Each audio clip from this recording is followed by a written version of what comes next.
Nice to see you guys on Zoom, and thanks so much for taking a part of your day out around Vision Week. My name is Louise ãKINA. I'm the Chief Executive of the ãKINA Foundation, and we're really honoured to be part of Vision Week to talk about what our vision is for the economy post COVID-19. So I'll kick off. What I want to do is just go through a few slides with you today and then open it up for questions, comments. If you want to put comments into the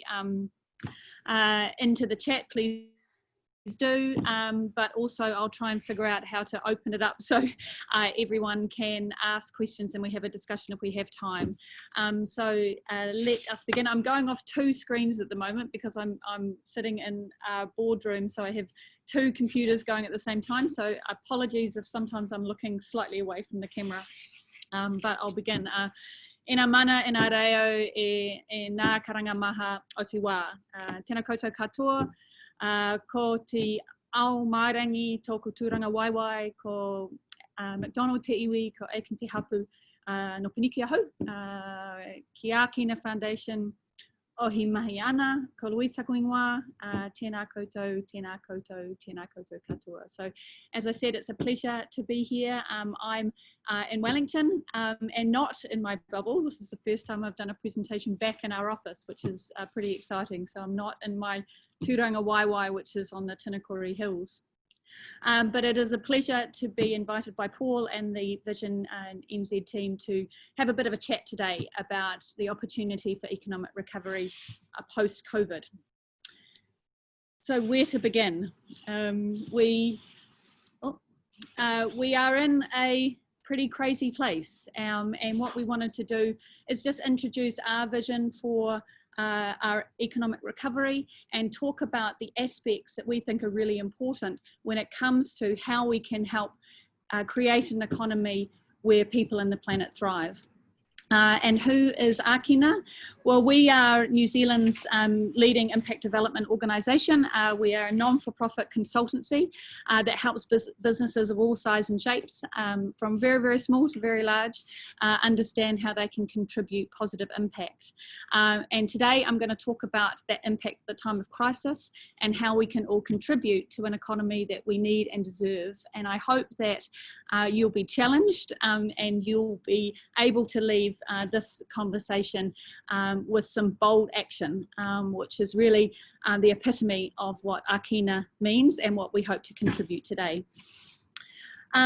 During this time, we've really gone through an experience, and to think maybe in an hour and a half or less, probably half an hour, we might be in alert level 1 is kind of quite crazy to think, considering how full on these last 3 months have been.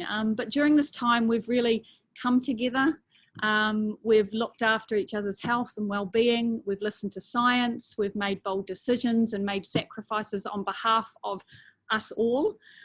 We've reminded how much we've depended on each other, on our health, on our food, our sense of connection and well-being.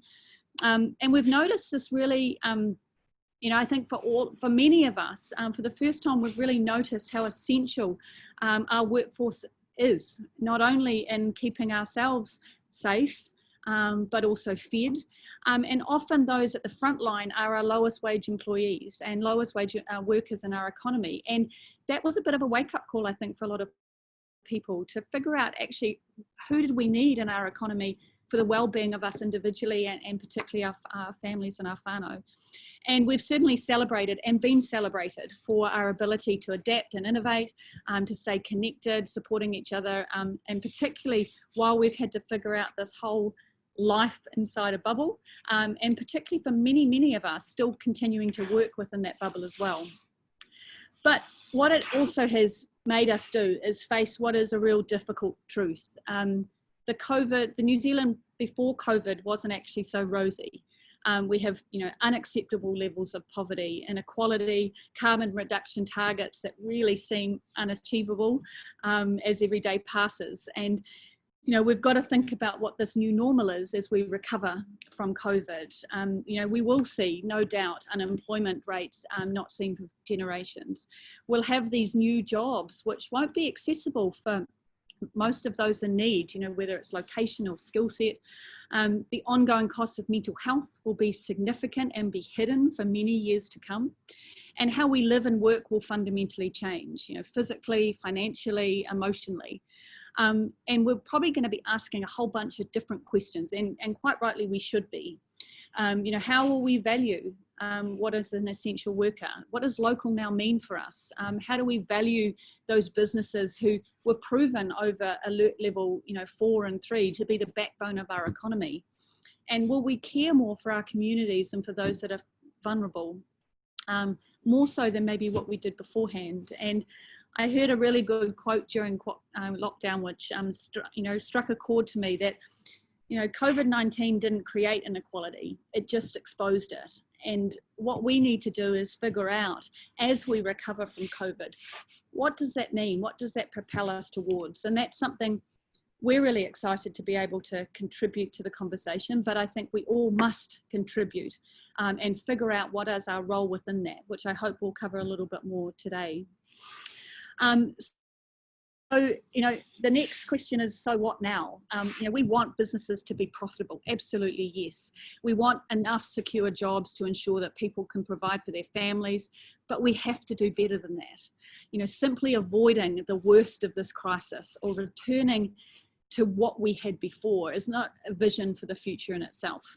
The old ways will only deliver to what we already knew was unacceptable levels of poverty, higher levels of carbon footprint that is unsustainable for our environment. And we need new solutions for an economy here in Aotearoa, New Zealand. And if not here, then where?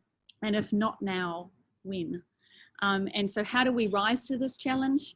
And how do we create an economy where people and the planet thrive?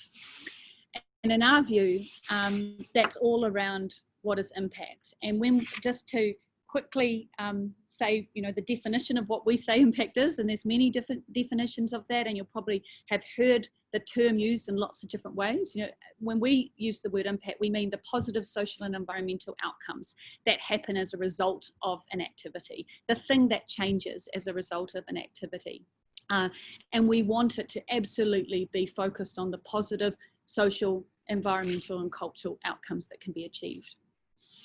And what does an impact economy therefore mean? It's really been built around the idea that our economic activity can and should create better well-being and environmental outcomes while promoting recovery and growth. We absolutely need profitable organisations and businesses within our economy. It's what we do within those businesses, what we do with that profit, that really enables the well-being of our people and planet. And that's what we're going to focus on today. So the key thing to ask now is, well, how do we do this? We've had an extraordinary voice over these last couple of, it's probably about the last couple of months to 6 weeks, where we've seen a very large number of extraordinary open letters to government. We've seen brilliant reports coming out, which have really highlighted and asked that question of, we must build back better. Globally, lots and lots of discussions about this, and that's really important, and we're really honoured to be part of that conversation. And what we wanted to do was say, okay, well, how do we do this? How do we not only ask government to do things differently, and we're seeing a lot of that, and that will be a big part of the conversation this week during Vision Week, but we know that it can't just be government, that government alone is not going to solve this, that we all must play a part in it, and that the economy itself is the significant enabler that we believe can generate the well-being for both our people and the planet. So there's 4 parts of this that we see, and that's what I want to talk very quickly over the next 10-15 minutes on. And this is where we believe that impact will have a huge opportunity for the economy, and we consider and should consider how we deliver positive impact in how we run our businesses, how we start up new ones, how we invest and procure, and absolutely enabling businesses to grow and scale their impact. And if we do that well, we should be able to see a significant change and hopefully a lot of solutions towards the big challenges environmentally and socially that we have here in Aotearoa, but also solutions that can be scaled and contribute to the solutions needed globally. So these 4 different areas, they might be relevant to you and your business today. They might trigger an idea or a question that you might want to go back with. And what we really hope is that we will see different solutions, more than just I'm going to talk about today, coming in and understanding the role that those solutions can play in each of these 4 areas. So let's start off with run well. We know that we face an unprecedented time when it comes to reimagining our whole economy. You know, tourism, agriculture, horticulture, the service industry, border controls. These are all going to change the nature of the New Zealand workforce. And what is our key tenet for our recent economic growth. We know that we need to change as a result of what's happening in COVID, and that our local economy will be more important than ever before. We really believe that New Zealand businesses, government agencies, charities and enterprises will need the right support over the next few years to increase their positive impact, diversify the revenue streams and become much more resilient. And we know if done right, it could really support New Zealand's economy as it recovers and build a stronger economy that works for people on the planet. And there's a couple of ways that we think this could be done well. First of all, we need to support organisations to adopt impact practices. This is how organisations can make changes to their organisations as they are now that benefit their employees, their customers, the community and the environment. These changes often result in increased resilience for the organisation, and it may also mean diversifying income to make sure that there's sustainability and increased impact right across their different activities. We must really help bridge the work between private, public and community sectors and help develop impact strategies that support investors, businesses and philanthropy to increase the impact they have through community investments. And we know that it's not just us sitting in our little impact bubble that are saying this. You know, more and more consumers and employees are demanding this. You know, based on the brilliant Colmar Brunton Better Futures report that comes out every single year we're seeing increases in the percentage of people who will leave an employer who's not supporting or aligning with their values or supporting their community. We know that many consumers say that they wouldn't buy from an ethical company, and we're actually already starting to see this globally, and those organisations who can demonstrate that they're delivering positive social and environmental benefit are actually the ones who are outperforming financially those that are not doing that. And there's evidence to show this on the stock exchanges in the US, and hopefully we'll also start seeing that in our New Zealand performance reporting that's coming out, was that organisations who are talking about the journey that they're on and impact are actually the ones who are generating not only increased consumer loyalty, but also really importantly retaining and attracting and retaining really great employees. And what we've seen as a consultant to government and to business is that organisations are starting to recognise that this is a really important way that they can retain staff by talking about the positive impact that they are having, which is pretty exciting. What we also want to do is help organisations focus on the efforts that actually work.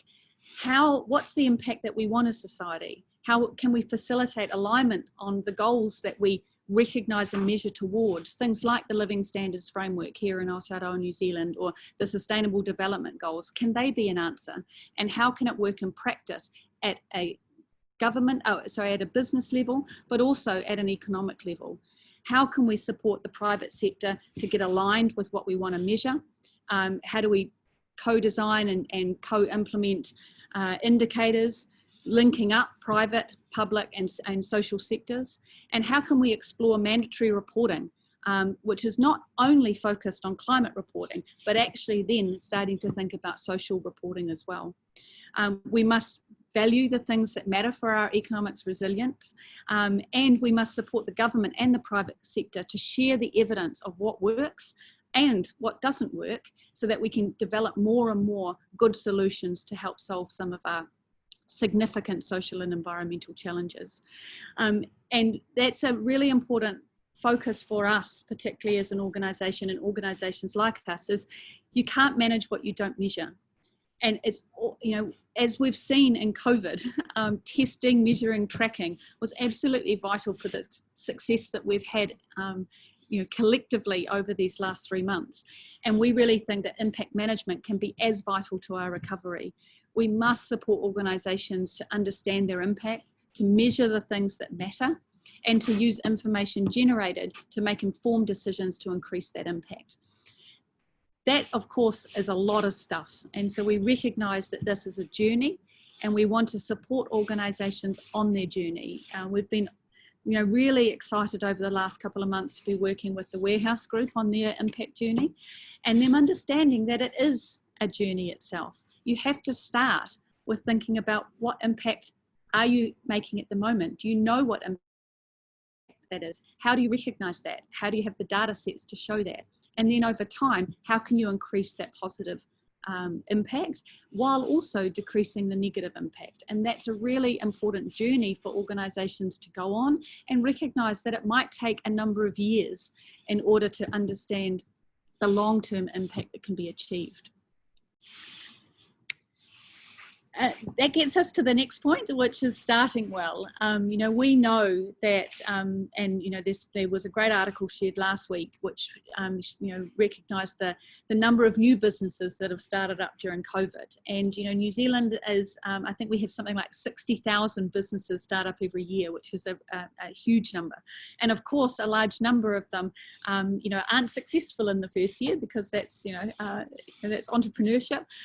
But what we are seeing is many organisations starting up with their primary mission being to solve a social or environmental challenge. We know that government is supporting and will continue to support the growing of business, and our wider startup ecosystem is also doing the same. What we're really excited about is how do we support the growth of impact enterprises within that ecosystem. You know, throughout New Zealand, there's communities, iwi and entrepreneurs already developing businesses to achieve some positive social and environmental impact. And, you know, we call those social enterprises. They could be called community enterprises, iwi enterprises, or maybe they just haven't been identified as any of those. It's just the way they've done business.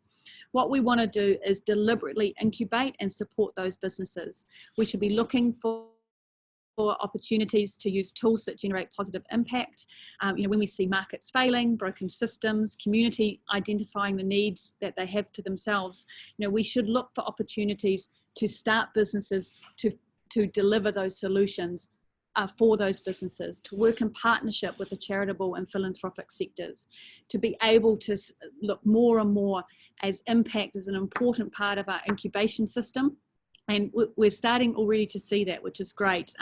Callaghan Sea Prize is a perfect example of this. For the first time, their big yearly prize has been focused on environmental outcomes. Yes, and Venture Up, you know, fantastic youth entrepreneurial programs. More and more, every year, more and more of the young people entering those programs are focusing on building business for good. You know, how do we support them, and how do we also enable co-design with the community to shape our recovery?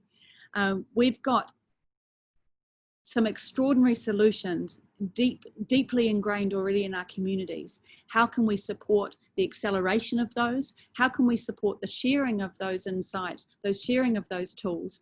And often they are the unrepresented parts of our community who aren't going to incubators, who don't have access to startup grants, who maybe don't understand or are connected to what's happening in the you know, in the wider you know, business startup world. So how can we enable them to have a strong voice and imagine an economy that embraces the diverse thinking that is right across all our communities in Aotearoa New Zealand, right from the design phase, right through to executive decision making. And the one thing that we believe is a huge asset that sits within government that is underutilized at the moment, is the massive amount of data and insights that government has available to them. We know through this data and insights, we can get a sense of what works and what doesn't work. And imagine the power of that if it was unlocked and available to more than just policymakers. The sharing and learning from this data could be groundbreaking when it comes to unlocking the right solutions by and for those who experience the social and environmental challenges we face. And how can co-design and co-decision be at the core of new businesses that are starting in New Zealand? Hugely exciting for us. We believe that the number of social enterprises and impact enterprises is only going to accelerate over the next couple of years as a result of COVID, but it's really important that we provide the support required to those businesses, that they feel that they have a really strong role in our economic recovery. The next phase of any business is obviously, finding the right forms of capital. You need to have the capability to start a business, but you absolutely need the right access, or access to the right forms of capital at the right time in order to be able to grow and scale any business. And this is even more important when you're thinking about impact businesses. We know high impact businesses are innovative, they're sustainable, and they deliver long-term value alongside impact. Globally, investors are increasingly prioritizing this combination, and meaning that billions of dollars are now available for organizations that demonstrate positive impact. And we absolutely believe this is a critical lever to catalyze New Zealand's recovery from a recession. If investors prioritize impact businesses, then the investment can stimulate both economic growth, but also the achievement of wellbeing outcomes. And we know it's already happening here in Aotearoa, New Zealand. A recent impact investment report done by RIA last year surveyed the size of New Zealand's impact investment market to be about $889 million, with the expectation that would grow to over 5.6 billion in 5 years' time. This is an absolute huge opportunity for the New Zealand government to use its own investment as a lever to support business to achieving wellbeing outcomes, as well as enabling the private sector to lead the impact investing market and contribute to our economic recovery. How can we make New Zealand a desirable market for global impact investors? Sir Stephen Tindall spoke about this earlier today in the opening of Vision New Zealand. How can New Zealand be seen as a world leader when it comes to impact investing, and demonstrate to those investors the opportunities both financially and for impact that can be achieved here in Aotearoa, New Zealand? How can we support more innovative structuring that unlocks capital to address significant social issues, things like housing, health issues, reduction of crime? And how can we partner across civil society, government, and the community to co-design and co-invest for long-term positive impact? This is a significant opportunity for us, and one that we must collectively, between not only government, but certainly the private investment market, has come together and really unlock the power of impact through investment. The last one that I'll talk about is certainly one that is close to many of our hearts at the moment, is the opportunity around social procurement. We've had a real positive start when it comes to social procurement here in New Zealand, and we really need to now embed the practice and grow it. 2 years ago, we launched a program called Forward, which brings together buyers and certified suppliers. We've now got buyers who represent over $50 billion in procurement spend, including New Zealand Post, Fonterra in New Zealand, Samford, Westpac, alongside government and both central and local government agencies such as Auckland City Council, Hutt City Council, Hamilton City Council, Kaianga Order, Inland Revenue, and many others. This is a powerful market whereby buyers can buy the goods and services they need to run their business from certified social enterprises.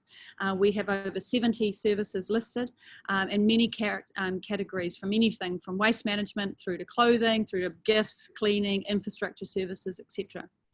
And government has already taken a significant leap forward in leveraging its buying power for impact.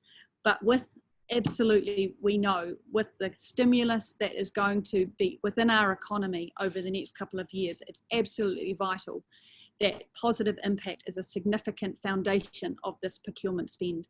We need to make sure that businesses are being encouraged up and down the supply chain to focus on the positive impact they have. Businesses are moving to positively increase their procurement through, their impact through procurement, but now it's got to be meeting the expectations of government. Government has appointed the Infrastructure Industry Reference Group to select infrastructure projects that many of you will know about already, and how can these projects really stimulate social procurement opportunities right throughout the supply chain. We must absolutely measure and we must purchase for, measure and then celebrate the impact that is achieved, not only environmentally of course, but also socially. And that is a huge opportunity for us, and we challenge anybody who is in a government department who's looking at tendering processes to really think about what is the responsibility that they have to enable the building of capability within the supply chain, but also the implementation of consistent indicators and measures of impact so that we build up this marketplace collectively, and we're all speaking the same language. And that becomes vital because government, of course, is only a part of the economy. It's a bigger part as a result of you know, the COVID stimulus, but it will only ever be a portion of our economy. And so it's really important that the rest of the market, the private market, is actually also doing the same. And it's great to see leadership of some of our most significant companies here in Aotearoa, New Zealand, actually being able to go on a social procurement journey. So to finish off, and I'm recognising that we're sort of about halfway through here, I'm just going to talk about just the final challenge, and then I'll open it up for questions. Is, you know, we know it's going to take more than one budget to recover from this crisis. It might take us decades to recover. And even with the government's most recent announcements, we know it's going to take more than government spending to build back an economy better than the one that we had before. We all have a role to play in this. To build an economy that creates impact, we must be bold. And as I've said, if it's not here, then where? And if it's not now, then when? And I'll leave you with this challenge. You know, what are you going to do to contribute to an economy that we all need and deserve, as an individual, as an employee, and as you know, somebody who took an hour out of their time today, a leader within the sustainability conversation, is what are we going to do all to challenge ourselves and challenge others? So with that, I'll figure out how to open it up. But if anybody does have a question or a comment to make, and I'm sure there are some others on this call, hopefully, who will also be able to contribute, you know, their solutions, because as I said right at the start, we are only a part of the conversation, and we absolutely want to stimulate the conversation, and we want to all collectively drive towards a better economy where people and the planet thrive. So I'll try and figure out, there is a Q&A button, so thank you for that. There we go. I've probably got, I've got a question around the CCC and other CCHL organisations part of the Buy Well procurement process. I will take that to be the Christchurch City Council, and yes, there are some, we are talking, and we have been talking quite a lot with the Christchurch City Council. They are doing some great things. I think they implemented a new policy last year around broader outcomes within their procurement processes. So yes, you know, they are definitely part of the conversation, and I also am seeing quite a lot come out of regional Canterbury as well, which is great. Now, I will try and figure out how to make it more of a open conversation. not really too sure how to do that, but if anybody does want to chat or ask a question or provide a solution, just type in the Q&A, and then I can unlock you and allow you to talk, which is quite a neat function. Maria has asked a question about, are we able to contract āKINA if we have an idea about contributing to Māori social SMEs and startups? Well, I would challenge that there's probably many other organisations who can also support. We work with some extraordinary Māori organisations who do very similar work to us. We often work in partnerships together. So absolutely, contact us via our website or send an email through to ceo@akina.org.nz, and I can absolutely introduce you to organisations or provide access to some of the tools that we have available for free that could maybe get some Māori small to medium-sized businesses on a journey towards impact. The next question has been asked around, do we have procurement frameworks that we've shared online? Yep, we do. There is a toolkit that we've just launched around procurement. We've also got a program underway where we are building up capability of suppliers so that they can scale within procurement opportunities. So those probably more small to medium-sized businesses who potentially could come together and tender for larger contracts. We're doing a lot of work in that space. So I'm happy to send through information or connect up through our website. So our website for our procurement program is fwd.org.nz. There's lots of information on there, as well as links off the āKINA website as well to more tools that we have.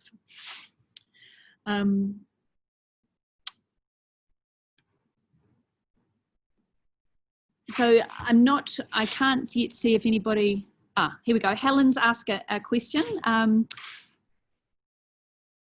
We have a Forward Waitaki Forum and local business educators and other community and social enterprises groups that look at the sustainable future. That's fantastic.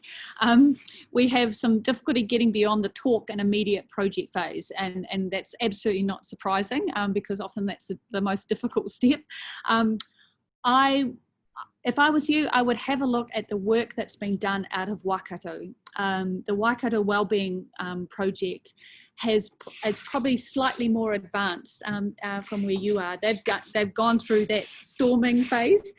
They've really developed a pretty extraordinary framework that starts to think about what is the well-being that the Waikato is looking for, and what's the role of organisations, wherever they may come from, community groups, philanthropic, businesses, central and local government, universities, academia, etc. And it's been phenomenal to watch their journey. They've come up with a wellbeing framework linking back through to the Sustainable Development Goals and the Living Standards Framework, and I'm sure that they would be able to share their journey and how they got through some of those challenges. Happy to make an introduction there, Helen, if you don't know anybody within the Waikato Wellbeing Framework. And I'm just having a Wellbeing Project. I'm just having a look to see if anybody else is online who I know is with that. No, I can't see anyone, unless maybe there is anybody who is from the Waikato Wellbeing Project. Maybe not. But Helen, happy to make an introduction to members of that team. If you email me at ceo@akina.org.nz, I can connect you up with them.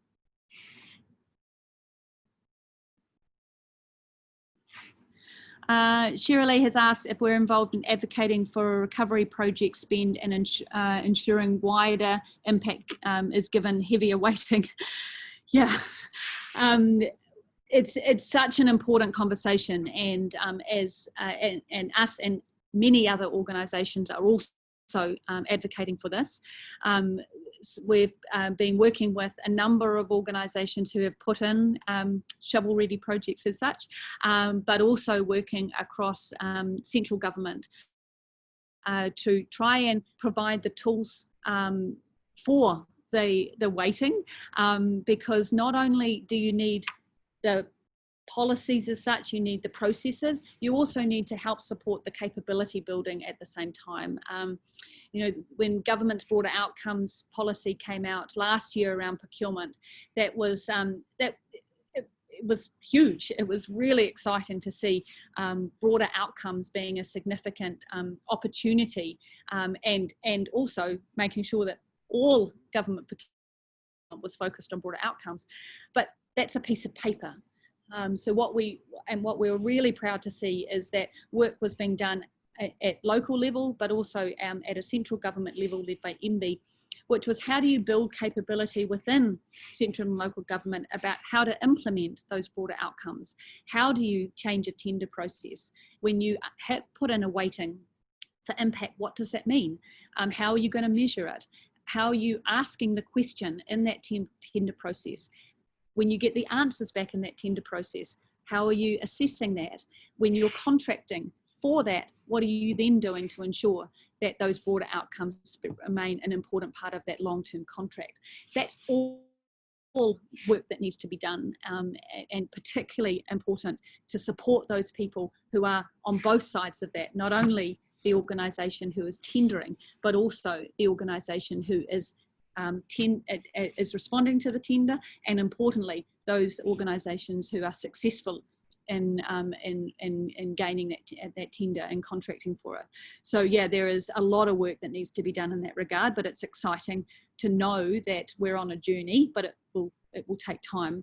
Lots of work also done in things like APEC, the America's Cup, other big events that could be catalyst for building capability within the wider supply chains.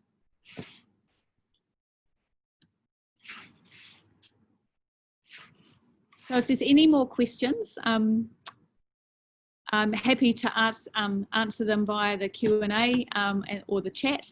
And also, if you do, as I said, if you do want to provide any ideas or solutions, just let me know, and I can make you allowed to talk.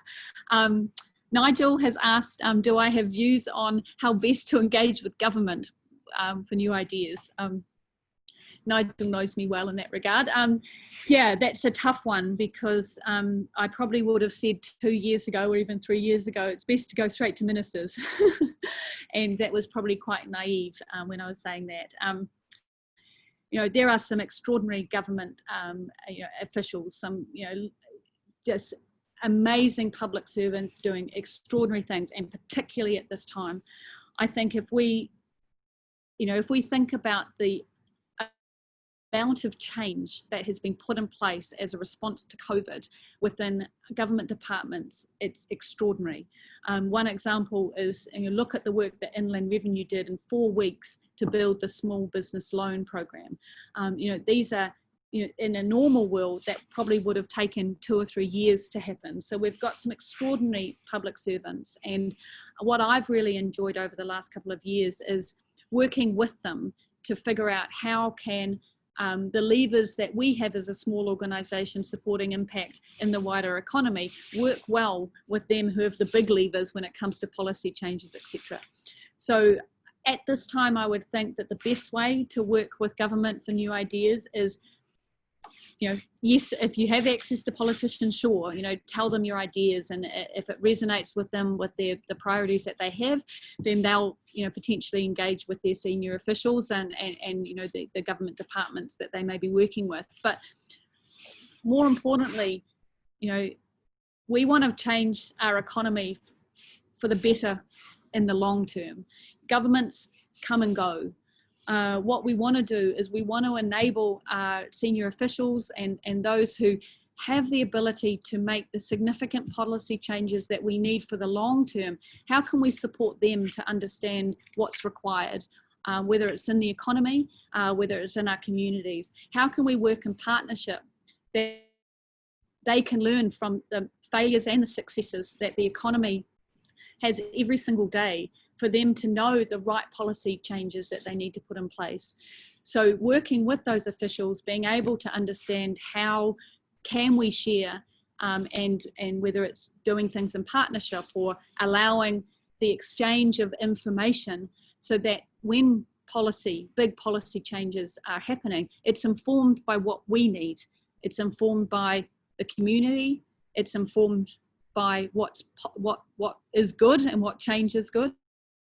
But it's also informed that what's the solutions that business have, because government cannot do this alone. So it's really vital that we do it both with those politicians that may be around for, potentially some of them a short period of time, but actually the long term is how do we work collectively with government at both local and central level to be able to get the changes that we need in the long term. Quinton asked, how do you see business balancing new investments, innovation versus being risk averse during times of hardship? Yeah, and don't we all see this, that it's so much easier just to go back to what we knew. We want to go back to our offices the way they were. We want to go back to, the cafe where we got our flat white that we know the person and they knew us. But a lot of that we can't do anymore. So we need to be bold. We need to recognize that being bold might be more risky. But if we aren't bold and if we don't take the risk, we will only get the solutions that we had before that didn't solve our significant problems that we had before COVID. We have the solutions to address climate change. We know that. Globally, we know that. It's the fact that we have to invest for it now. So how can we start looking at our economic recovery from COVID as a significant opportunity for us, but recognizing that that can be uncomfortable and it can be pretty frightening, particularly if you are in a tough financial position as a result of what might have happened to your business during lockdown. So there's, how do you balance that? I'm not too sure. As somebody who runs a small business, it has been very difficult to get that balance because you're always wanting to look after your people first and ensuring that they have what they need to do the best that they can do. But you also have to test things out and go into the unknown a bit. And I think that more and more, we should be able to, we should be celebrating that and recognizing that that's what's inherently part of who we are as a nation. So a tough question, but I hope that we can all be a little bit bolder and less risk averse as a result of COVID.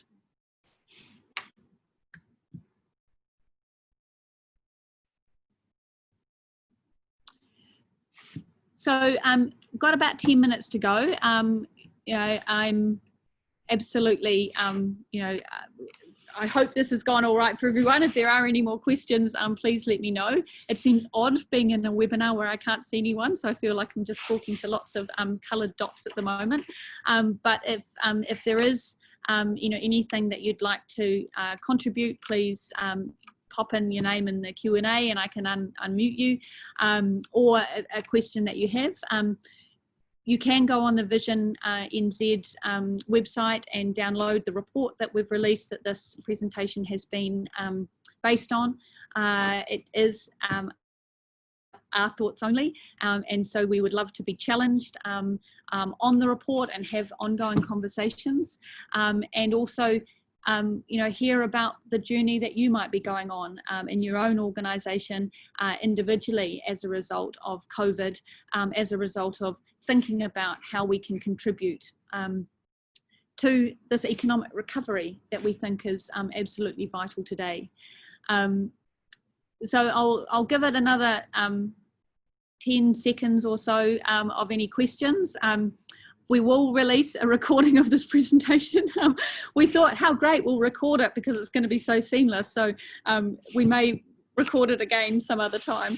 But yeah, we'll pop it out online. I'm sure that there is an opportunity for it to be put on the Vision NZ website as well.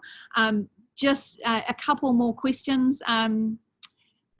what do you think we need to change in our economic system to address the significant challenges of poverty, ecological challenges, etc.? Along the lines, the system is not broken, it's designed that way.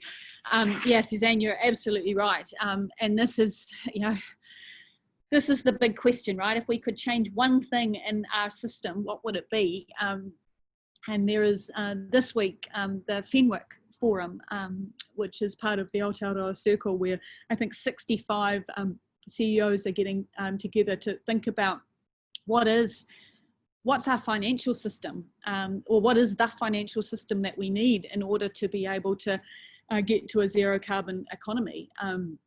These are, those solutions are not something one person can think about, or it's one thing. It's a complete, shift of what we need to value within our economy. And, we're already on this journey. It's not, COVID hasn't started this. 2 years ago, or actually more than that, 11 years ago, Treasury had developed the Living Standards Framework, had started to think about, economic success and something more than just GDP. It took 9 years for that to be, released outside of the terrace. And that's exciting, because we know that our economic performance cannot just be the amount of profit that organizations make. Profit is an important part of business if it leads to sustainability, not just economic sustainability, but social sustainability and environmental sustainability. So if we're measuring and valuing what we all value in our economic system, then we should start seeing the solutions come through. And if we look back at Indigenous enterprise, here in Aotearoa, New Zealand, but right across Indigenous communities, that's always been the case, is that the success of a business is the well-being of the family and the environment in which that business exists. And how can we all adopt that? And Rachel spoke earlier this morning in the first session about the Māori worldview. And that should be an inherent part of all of us as we work within a business, as we contribute or start a new business, whatever it might be, we invest in a business, is how is our action contributing to the well-being of people and the environment? And I think that's a pretty exciting time for us. And why not break the system to put impact at its core? The old system we had never solved the problems that we've got. So I kind of think now is the time. And I hope other people agree. Yeah, so as I said, we will be sharing this and sharing the slides as well. I'm happy for people to incorporate those or use those. But as I said, please continue the conversation. We all have a role to play, and we're all wanting to learn from each other. So if you hear or see of anything exciting that you think impactful, that you think could be aligned with some of the things that I've talked about today, then share it with us. My email address is ceo@akina.org.nz, on LinkedIn and Twitter, just Lou Aiken.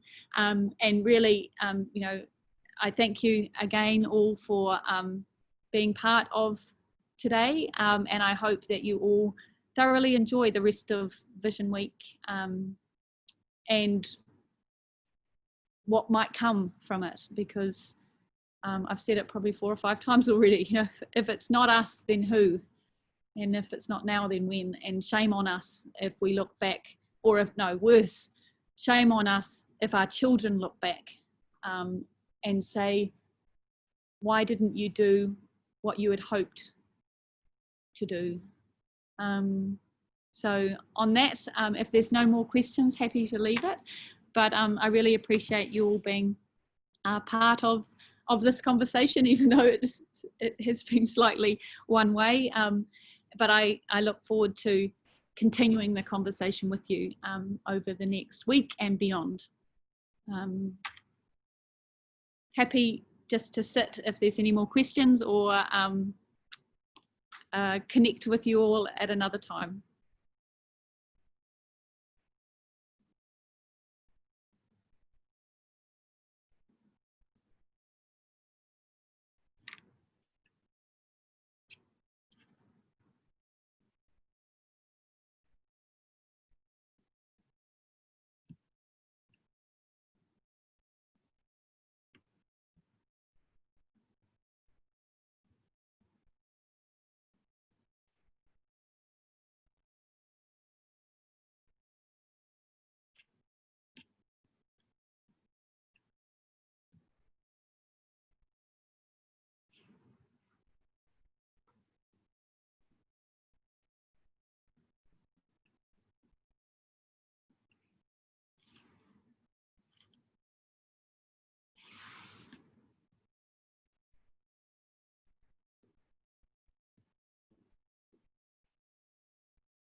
Thanks everyone. I'll leave it now. So enjoy the rest of the week.